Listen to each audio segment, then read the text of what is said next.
Think about the last time you encountered something you had never seen before in your life. Not something slightly unfamiliar, something completely outside your existing mental categories, something your brain had no template for, no prior experience with, no framework to slot it into. That feeling, that mixture of intense focus, heightened alertness, and something hovering between curiosity and unease is one of the most ancient experiences in the vertebrate brain. It predates language. It predates conscious thought. It is the nervous system doing exactly what it evolved to do when it encounters the genuinely unknown.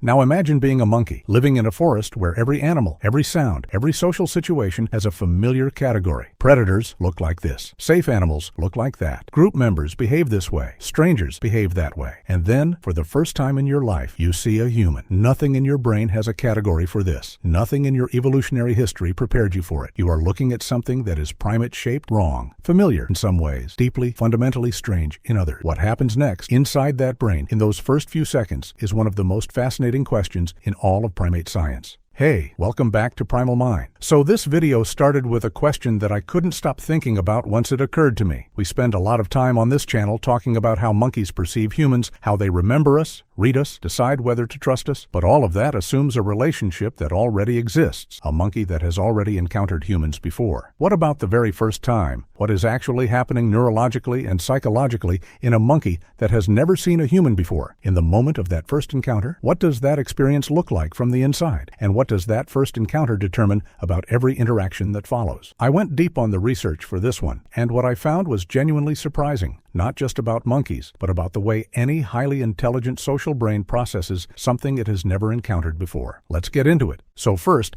let's talk about what the brain actually does when it encounters something genuinely new. Every primate brain, including yours, runs a continuous background process that researchers call novelty detection. It is essentially a comparison engine. Every incoming piece of sensory information gets rapidly compared against stored patterns, against everything the brain has already categorized and filed away from prior experience. When something matches an existing pattern, it gets processed quickly and efficiently. Low resource cost, low attention demand. When something doesn't match, when the comparison engine comes back empty, a completely different cascade of neural activity begins. The amygdala, which processes emotional significance and threat assessment, activates rapidly. Attention sharpens. The stress response system primes itself without yet committing to a specific output. The brain essentially goes into high-resolution mode, dedicating more processing resources to this unclassified stimulus than it would to anything familiar. This is what happens in the first fraction of a second when a monkey that has never seen a human encounters one for the first time.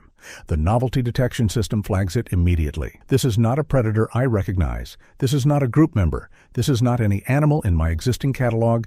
This is something else entirely.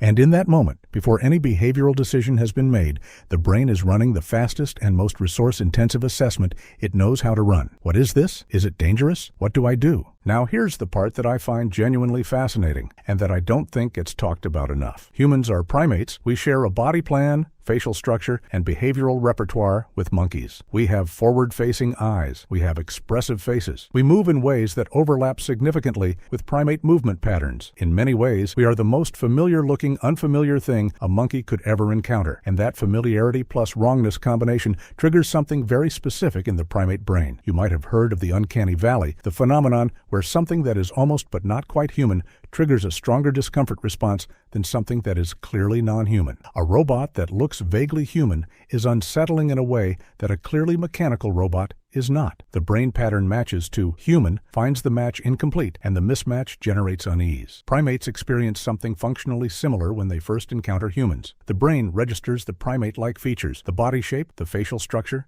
the upright posture, the expressive face, and begins to pattern match. And then it finds the mismatch. The scale is wrong. The proportions are slightly off. The movement is different. The smell is different. The vocalizations are completely unlike anything in the existing catalog. The result is an animal that is simultaneously familiar and wrong. And that combination, researchers believe, is part of why first human encounters produce such intense and prolonged responses in previously unexposed monkeys. The brain cannot quickly resolve the classification. It keeps looking, keeps assessing, keeps trying to figure out what category this thing belongs to. Drop a comment if you've ever thought about what you look like to an animal encountering a human for the first time. Because honestly, this research made me think about it completely differently. Okay, so the individual brain response is one part of the story.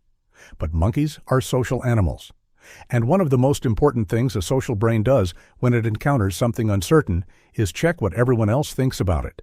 We've talked about social referencing on this channel before, the behavior where an animal looks to trusted group members to interpret an ambiguous situation. In first human encounter scenarios, social referencing goes into overdrive. The monkey that first spots the human doesn't just process the encounter individually. It monitors the responses of every other group member in its social field. It watches the dominant individuals particularly carefully, because in a primate group, high-ranking individuals are the most socially reliable sources of information about whether something is safe or dangerous. If the dominant individuals show alarm, if they flee, or give threat vocalizations, or show behavioral signs of serious disturbance, that response propagates rapidly through the group. The social nervous system amplifies the alarm signal. If the dominant individuals show something more like watchful curiosity, if they orient toward the human but don't flee, if they monitor without committing to a threat response, that also propagates. It gives lower-ranking individuals permission to be curious rather than panicked. And here's what makes this really interesting in the context of first human encounters. In groups with no prior human experience, there is no established social consensus about how to respond. Every individual is essentially reading the situation fresh. The group response that emerges is not based on learned knowledge about humans. It is a real-time collective construction, assembled from individual assessments and social referencing in the absence of any prior template. That collective response formed in those first minutes becomes the foundation of the group's relationship with humans going forward.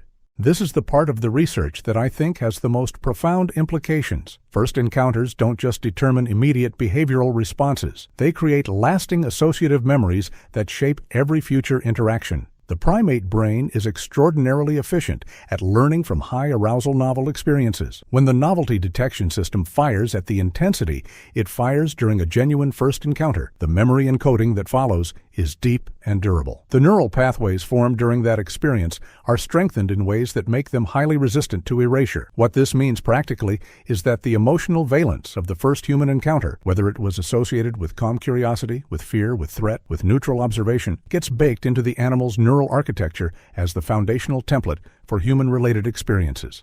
A first encounter that went badly, that was associated with sudden movements, loud sounds, pursuit, or any experience the animal coded as threatening, creates a template that subsequent neutral encounters will have to work against. The brain has learned humans are associated with threat. Every future human encounter starts from that baseline. A first encounter that went neutrally or positively, that was associated with calm, with distance that was respected, with no negative outcomes, creates a very different template. The brain has learned humans are an unusual but manageable part of the environment. Future encounters build on that foundation. This is why the first human contact with a previously unexposed monkey group is considered one of the most consequential moments in any long-term field study. Get it wrong, and you may spend years trying to overcome an association that formed in minutes. Here's something that consistently surprises people when they first learn about it. In the absence of a strongly negative first encounter, many monkeys don't just habituate to humans over time. They become actively curious about them. The same novelty detection system that generated the initial intense response doesn't simply shut down once the immediate threat assessment resolves. In a cognitively sophisticated animal, unresolved novelty, something that has been assessed as non-threatening but not yet fully categorized, generates ongoing curiosity, a pull toward the unusual stimulus, a motivation to gather more information. Field researchers who have carefully managed first contact with unexposed groups describe a consistent progression: initial alarm and distance, gradual reduction of the flight distance as repeated exposures produce no negative outcomes, then, often unexpectedly, active approach. Individual animals, usually younger ones, usually those with more exploratory personalities, begin moving toward the human observer rather than away. They are investigating, trying to resolve the classification that their brain has been sitting with since the first encounter. What is this thing? What does it do? Is it a social entity?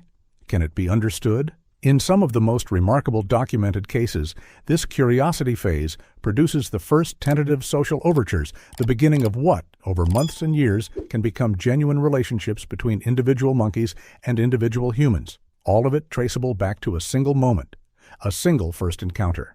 A brain that flagged something new and kept asking questions until it got answers.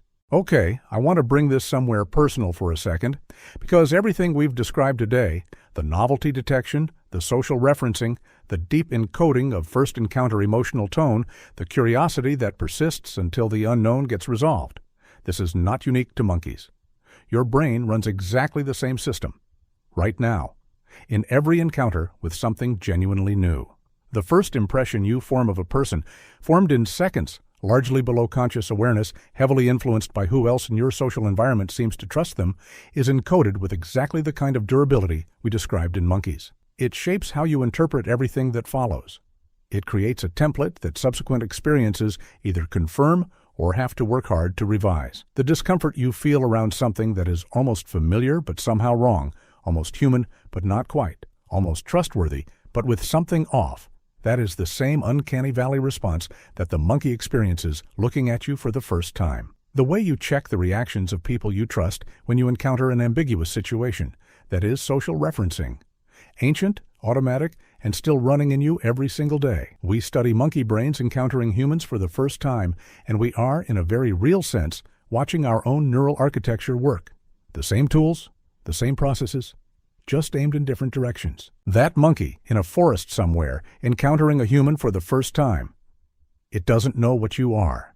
Its brain is working harder in that moment than it works for almost anything else. Every cognitive resource it has is pointed at this single unclassified stimulus.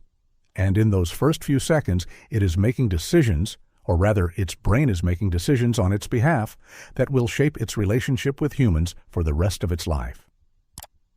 The care we take in those first encounters matters, not just for the practical reason that it affects field research outcomes, but because we are asking an animal to incorporate something genuinely alien into its understanding of the world. We are the novelty. We are the thing that doesn't fit the existing categories. And how we show up in that moment, whether we give the animal's brain something neutral and manageable to work with or something that triggers the deepest alarm responses it has, determines everything about what comes next. There's something in that worth thinking about, not just about monkeys, about every first encounter, with every kind of mind. If this video made you think about your own first impressions differently, I really want to hear about it in the comments.